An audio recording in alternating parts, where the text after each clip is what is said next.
Cough cold syrup అనే పేరుతో అసలు విపరీతంగా ఉన్నాయి.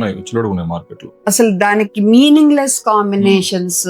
మళ్ళీ ఒకే పేరులో 2 స్ట్రెంగ్స్ ఉంటాయి.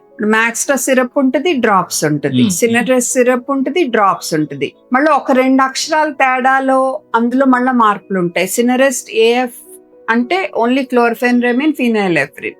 సినరెస్ట్ అని మాత్రమే ఉంటే అందులో పారాసెటమాల్ కూడా ఉంటది. ఇప్పుడు ఏఎఫ్ అని రాస్తే సినరెస్ట్ తీసుకుంటారు, ఇందులోనూ పారాసెటమాల్ ఉంది, మళ్ళీ పారాసెటమాల్ వేరేగా ఇస్తారు. మళ్ళీ డాక్టర్ సిరప్ రాశారు, వీళ్ళు డ్రాప్స్ తీసుకుంటే ఎక్కువ మెడిసిన్ అయిపోతుంది. ఇలా ఒకే పేరుతో రకరకాల కాంబినేషన్స్ అండ్ అవసరం లేని కాంబినేషన్స్. తర్వాత ఒకే పేరుతో డ్రాప్స్, సిరప్లు, చాలా కన్ఫ్యూజన్. అండ్ మీరు డైరెక్ట్ మెడికల్ షాప్ కి వెళ్తే ఇది కోల్డ్ సిరప్, ఇది కాఫ్ సిరప్ అని ఇస్తారు. ఎగ్జాంపుల్ చెప్తాను. ఒక దాంట్లో ఏమో క్లోర్ఫెన్రమిన్ ఫినైలెఫ్రిన్ డెక్స్ట్రోమిథార్ఫన్ ఉంటుంది. డెక్స్ట్రోమిథార్ఫన్ 4 years లోపు అసలు ఇవ్వకూడదు. అదేమో కాఫ్ కి ఇస్తారు. క్లోర్ఫెన్రమిన్ ఫినైలెఫ్రిన్ ఉన్నది కోల్డ్ కి ఇస్తారు. 2 వేసేస్తారు పేరెంట్స్. సో ఓవర్ డోస్ అయిపోతాయి.